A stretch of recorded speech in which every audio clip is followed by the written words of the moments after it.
watching this show. I just I could watch something else. But I looked at the main channels, like the network channels, and they're all off air or paid programming. So I just went to this one, Daystar Reflections.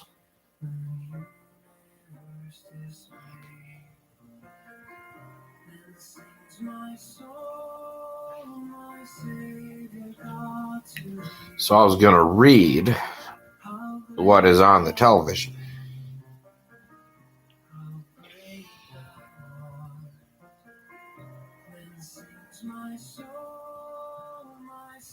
I don't know if I really feel like reading it, though.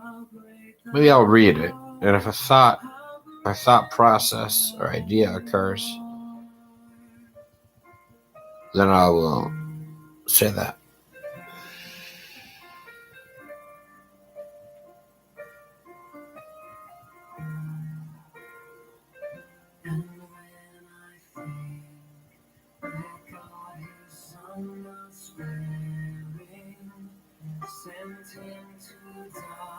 So it's referencing a psalm. And I think psalms are from the Old Testament, aren't they? Attributed to David, the king, from the Old Testament or history, however you look at that, as a non-witness to it or not living at the time, however you look at that.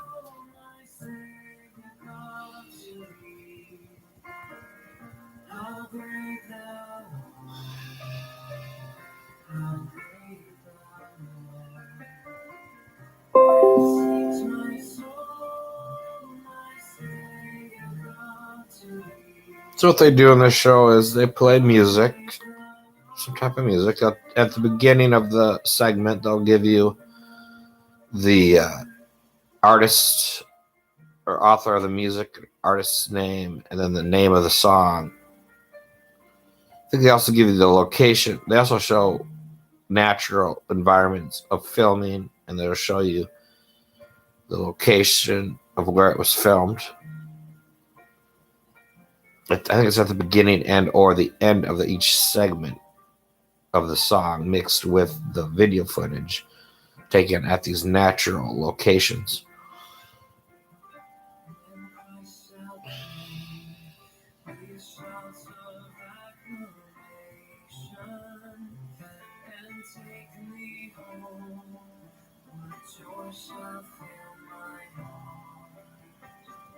It says here is pulling on John. It says no one has to stay in darkness. If you believe, you don't have to stay in darkness, I guess, is that quote there.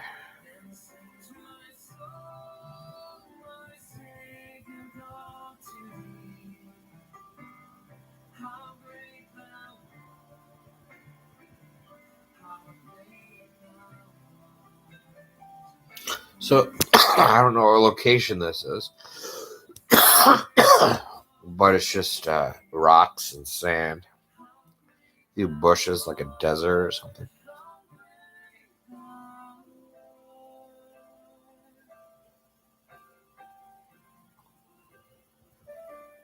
Oh, it's Tizgui, Morocco, which is not a Christian country. Are there Christians there? Maybe. It's like Old Testament, New Testament, Christian show in the show in Morocco.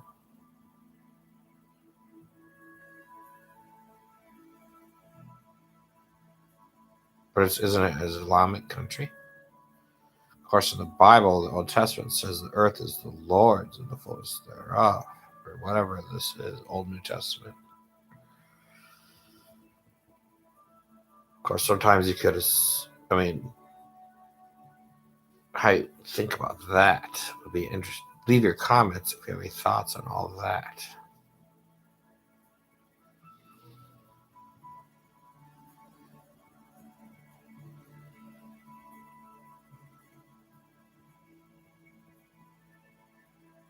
I switched location. I missed again. Now it's some mountains. It's blue sky. Whatever.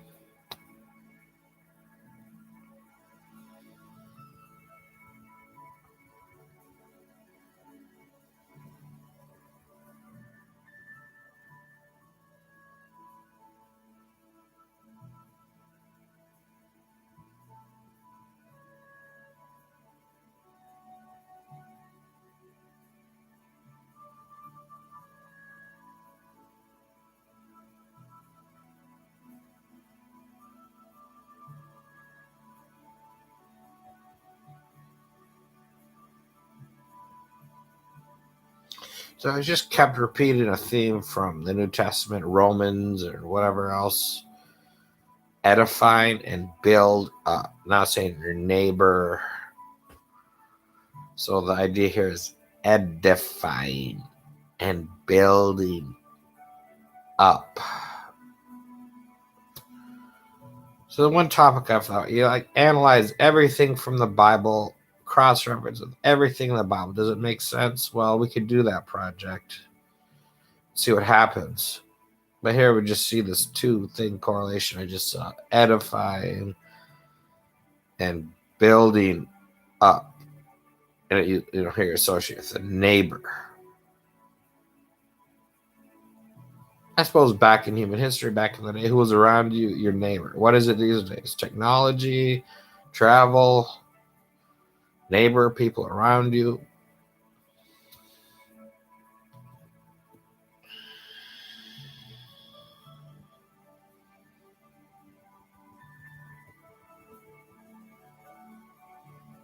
Now it skips the Old Testament, Deuteronomy. It's going New Testament, Romans, or whatever. And now it's Deuteronomy.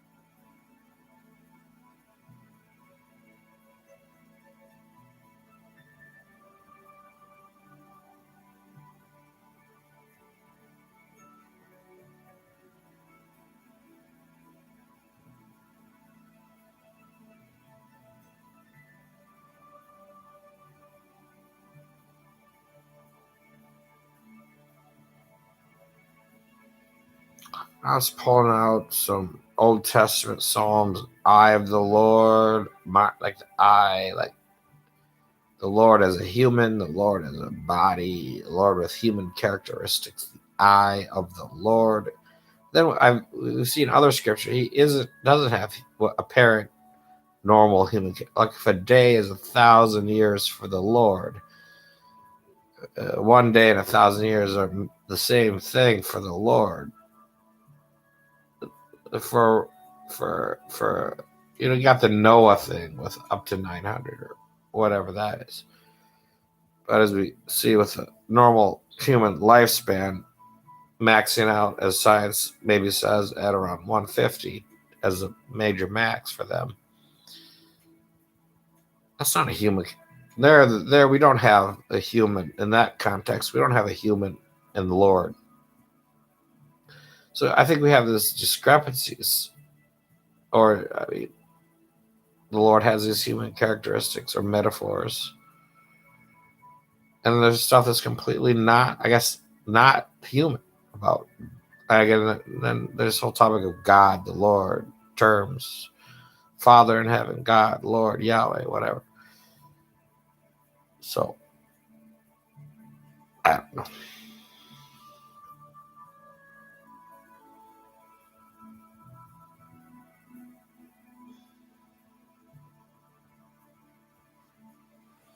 I don't know if anyone can make complete, cohesive, rational sense or academic, intellectual presentation of that topic and be convincing. I've seen some themes. I've browsed or heard of back whenever when or whatever. I've heard of some themes people try to do, but maybe this is in YouTube.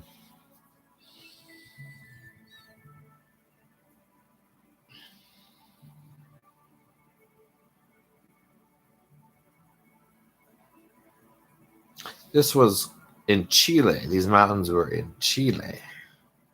Chile. Wow. Chile.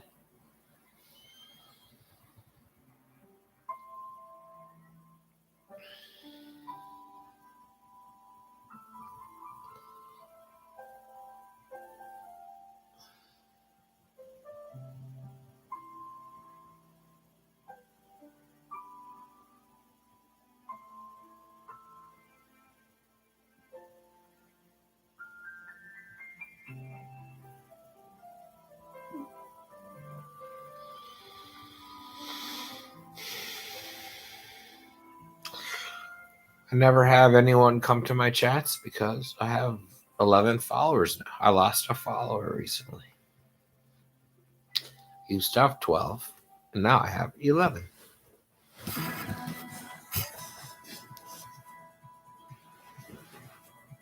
I have to check if this is over now. It went to commercial.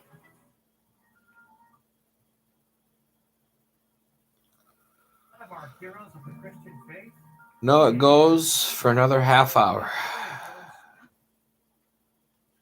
Why one person's faith can motivate you in the present and propel you with hope into the future.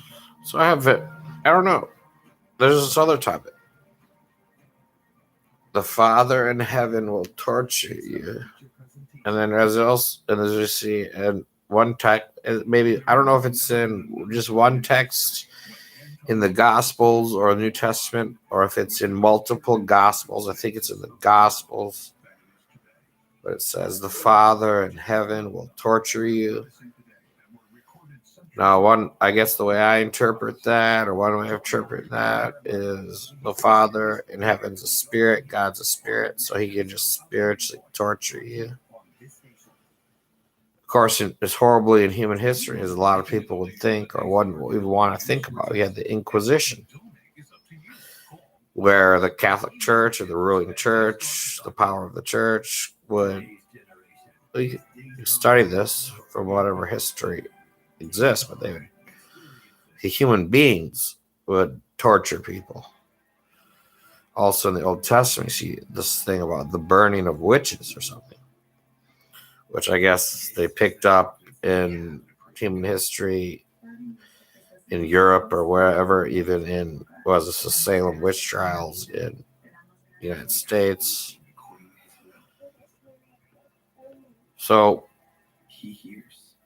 if you think that's bad, and I guess a lot of people do, but there's a lot of people in the world and a lot of things going on. But see, you could say the Bible can be used for good or evil. If you think that's evil, and I think a lot of people might, but there's a lot of things going on in the world. But so that's human beings doing that. But if God's a spirit, doesn't it say that in the Bible multiple times? God's a spirit.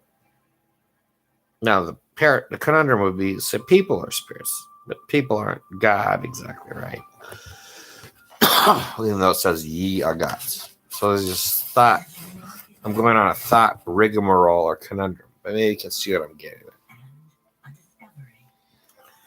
So if you experience spiritual torture, is that the Father in heaven spiritually torturing you? Of course, elsewhere in the New Testament it talks about the devil or demons, and they will torment you. These is a phrase, like the word torment or something. The little thought I created was, apparently God will torture you, the Father or whatever, and the devil will torment you. Right? Isn't that basically little pieces of the New Testament? Is what it's saying.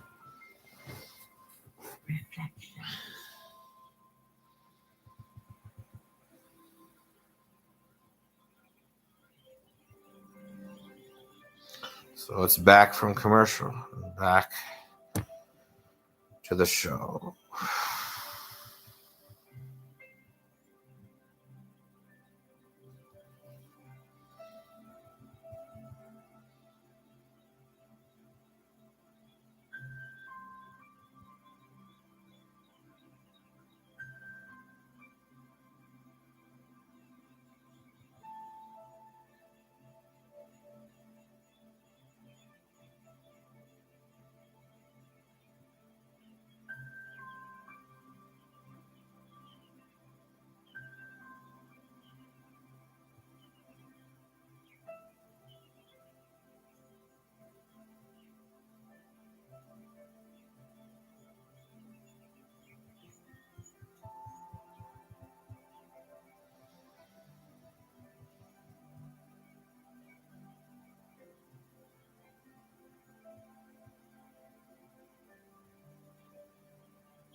Now it's doing an anxiety and anxious theme. Went from one text talking about anxiety to another text which uses the word anxious.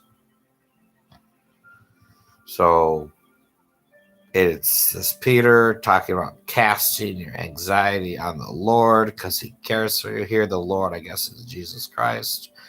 He's talking about Yahweh or Jesus Christ from the Old Testament. It doesn't say. I guess you have the original texts and languages you could look at, but I guess it means Jesus Christ. I don't know. I have to say, come on, look at modern psychiatry. Anxiety to modern psychiatry doesn't say cast. This is some issue, isn't it? Because Christianity, and medical science, is it even compatible? You have Christians in medical science. You have a text like that in psychiatry and anxiety. Who has good thought process for this topic? Is it possible?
Now it's back to Yahweh, Old Testament Proverbs again, where Yahweh or the Lord has eyes. And it says he's watching, like his eyes, saying his eyes are everywhere. He's watching the good and evil of everything. So this is a biblical theme. I think it springs up multiple times, maybe, that God can see or seek out anything, see anything, good or evil, which is how maybe they've approached this in the history of philosophy or something. Philosophical thinkers who are also aware of the Bible or whatnot, or if they just think about God or the nature of God in their philosophy or the potentials thereof.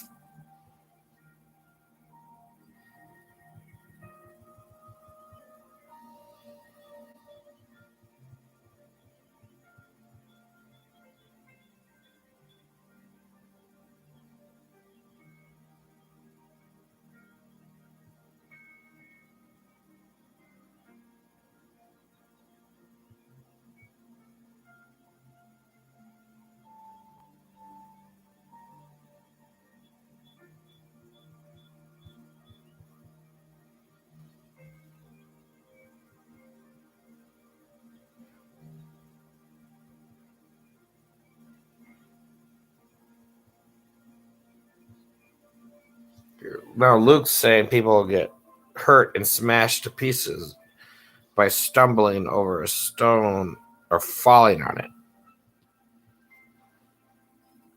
Be hurt or smashed to pieces by stumbling on it or falling.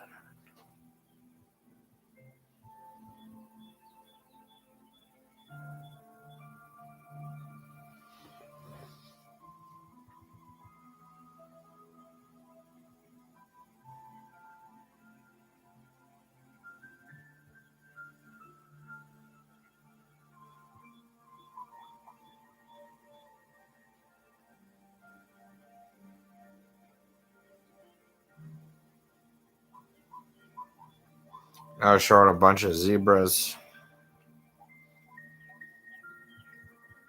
green grass.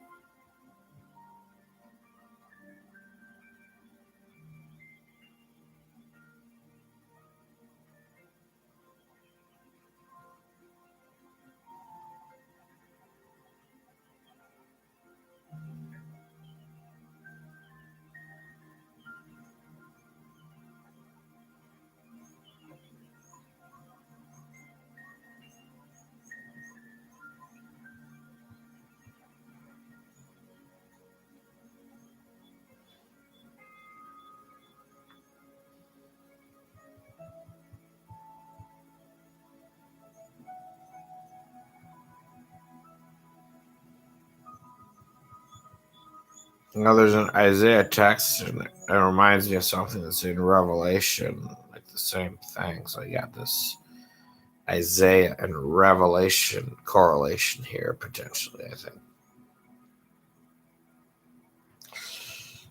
So that was from Tanzania.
Now it's in Vietnam.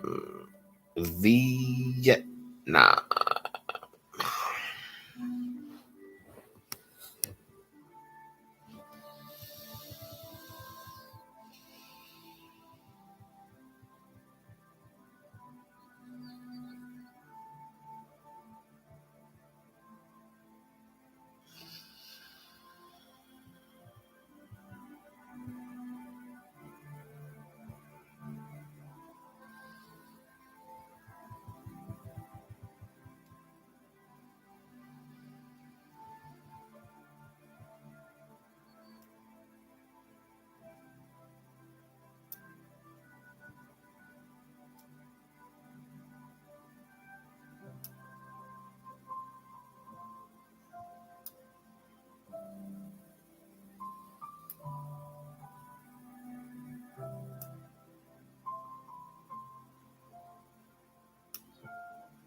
Gosh, 30 minutes in broadcast here.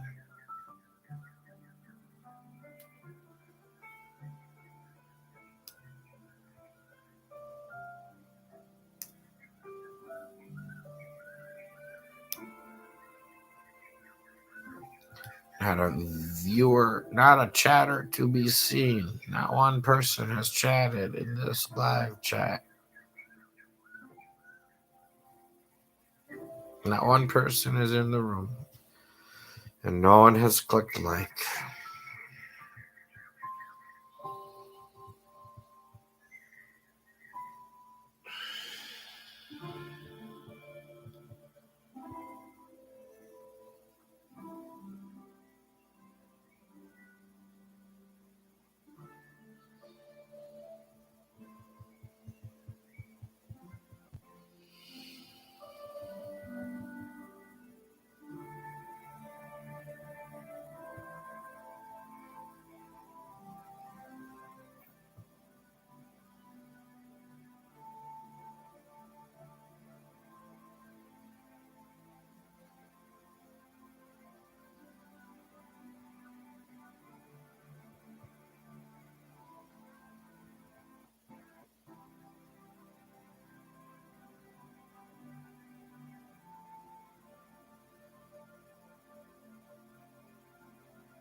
Now we're at some type of volcano thing in South Korea.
But, I mean, if you have any thoughts about anything in this recording and you'd like to leave them in comments, feel free. Chit chat.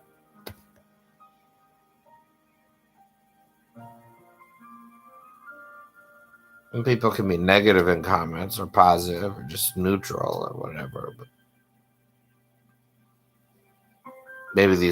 maybe you watch Reflections, Daystar. Maybe this topic interests you. These topics. Maybe you like to be someone who approaches these topics. But feel free to interact.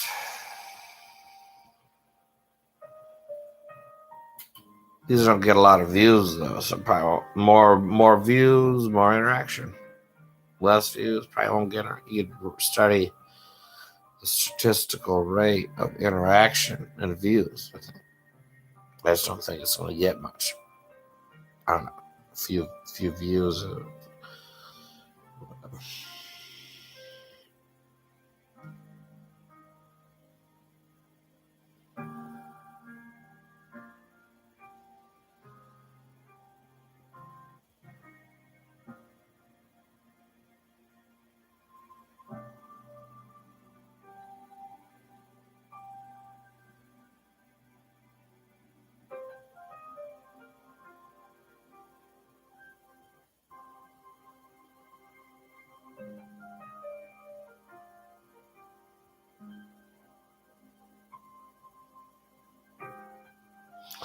Now they're showing Isaiah.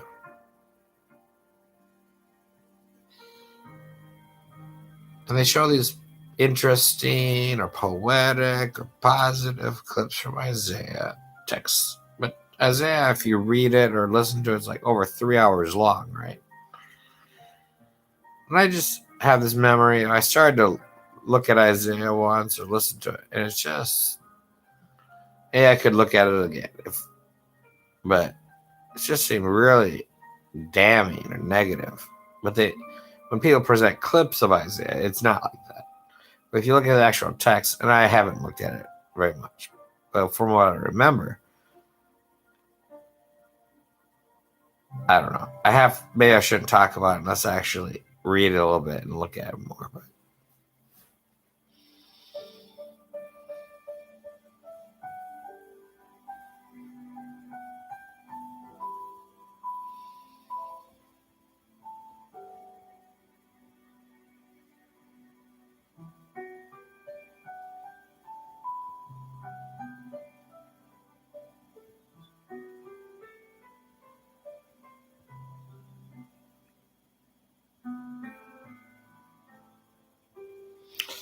here's talking about the sowing and reaping thing. But does the Bible ever explicitly define, especially to a modern person or a modern scientific thinker, what sowing and reaping actually intended to mean or say there?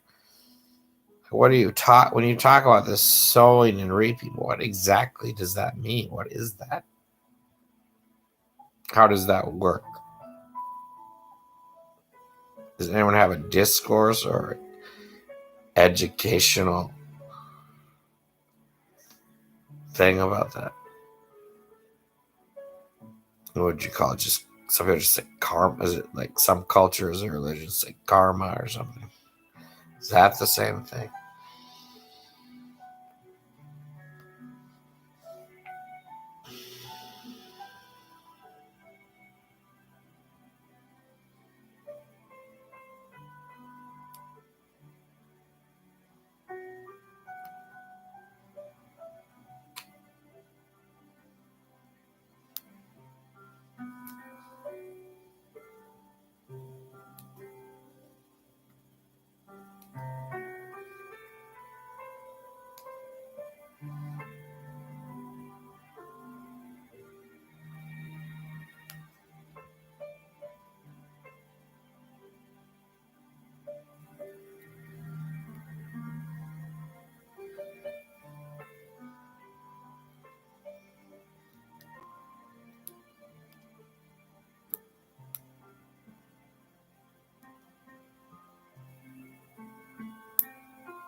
They're showing a bunch of cheetahs in Kenya.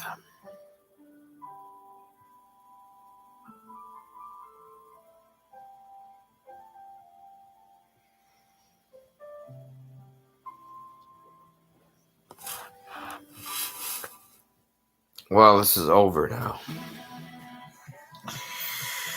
I don't know why I made this video.